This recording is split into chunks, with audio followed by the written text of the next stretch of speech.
जहां पर वो अपना अधिकार न समझे, अपने बाप की जागीर से न समझे और महराज पे ये उंगली उठाएं कि मुझे बोलने का अधिकार। अपोजिशन के लोगों को बड़ी तकलीफ हुई क्योंकि नाम चमन लाल शर्मा है। जब नाम चमन लाल शर्मा है तो करप्ट लोगों को आप शेल्टर क्यों दे रहे हो?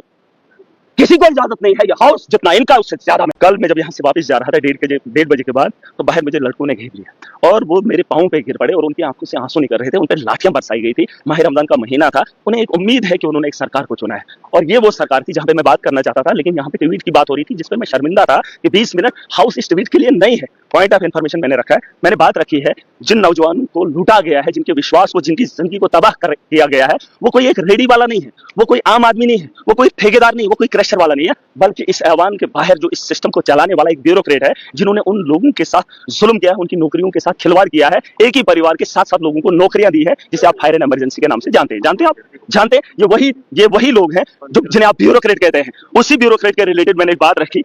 एक चीफ हॉर्टिकल्चर ऑफिसर होता है जिसका नाम, जो कश्मीर में ड्यूटी करता है, जिसका नाम चमन लाल शर्मा है, जो आज यहाँ पे डायरेक्टर है हॉर्टिकल्चर का, अभी भी ड्यूटी दे रहा है। एसीबी ने उसके खिलाफ कार्रवाई करती है।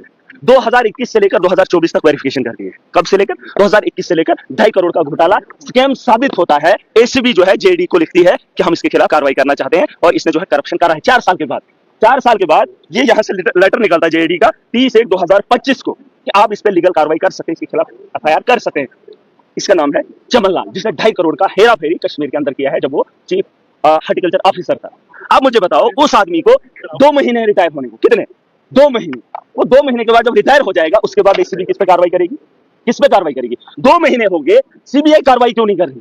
जब उन्होंने खुद वेरिफिकेशन 4 साल की, खुद उन्होंने रिटर्न में लिखा हम इसके खिलाफ अब कार्रवाई करेंगे, हमें सच्चाई पता चल गई, तो कार्रवाई क्यों नहीं हुई? 2 महीने के बाद वो जब रिटायर हो जाएगा, फिर उसके खिलाफ कौन पूछेगा?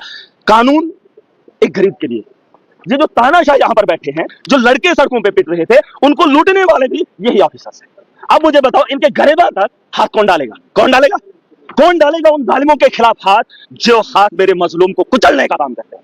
है कोई ऐसा हाथ? क्या इस हाउस के अंदर वो ताकत है? वो सवाल हमने पूछा। इस हाउस के अंदर अगर वो ताकत नहीं है, तो इस हाउस के अंदर महराज की कोई जरूरत नहीं है। जिस हाउस से मेरे नौजवानों को इंसाफ नहीं दिया जाएगा, जिन नौजवानों को मैं सड़कों पे पिटते हुए देखा हूं, उनके आंखों को फिरते हुए देखा हूं और इस हाउस से इंसाफ होते हुए नहीं देख सकता हूं, तो इस हाउस से मैं शर्मिंदा हूं, इस सरकार से भी शर्मिंदा हूं। और अपोजिशन के लोगों को बड़ी तकलीफ हुई क्योंकि नाम चमन लाल शर्मा है।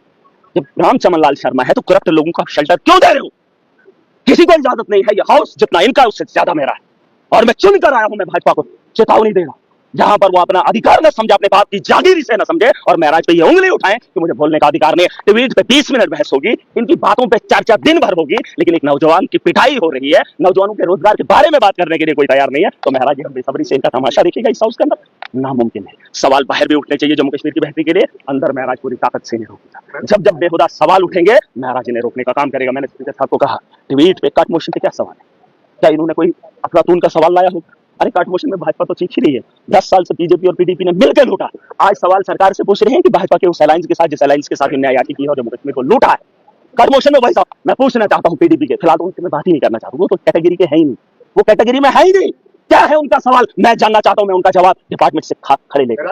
एब्सोल्युटली, चाहे हिंदू है या मुसलमान है, जो मेरे मजलूम को लूटेगा, हाँ वही मैं कह रहा था। अभी तो बीजेपी को वो तो हिंदुता के नाम पे राजनीति भी करती है, राजनीति भी करती है और खेल भी खेलती है। मुसलमान का जहां नाम आ जाए वहां पे हंगामा बोलेंगे, लेकिन लूटने वाला जब लाठियां हिंदू पे पड़ती है तब ये नहीं बोलेंगे। जब नौजवान नशा लेता है, जिस नशा को इन्होंने बेचा है, तब इनको फिक्र नहीं है। पूछो शराब की दुकानें बंद करेंगे ना? हमें नहीं करनी, क्योंकि हिंदू तो पीता है, वो तो त्योहार में भी पीता, वो तो शादी में भी पीता, उसे तो लत लगाई है, उसे छुड़वाना नहीं चाहते, ये तो शौक रखते हैं। भाई पॉलिटिशियन का धर्म नहीं है, पहली मेरी बात सुनिए। पॉलिटिशियन का कोई धर्म नहीं है, चाहे वो मैं हूं या वो है, न है, न होगा, न होना चाहिए।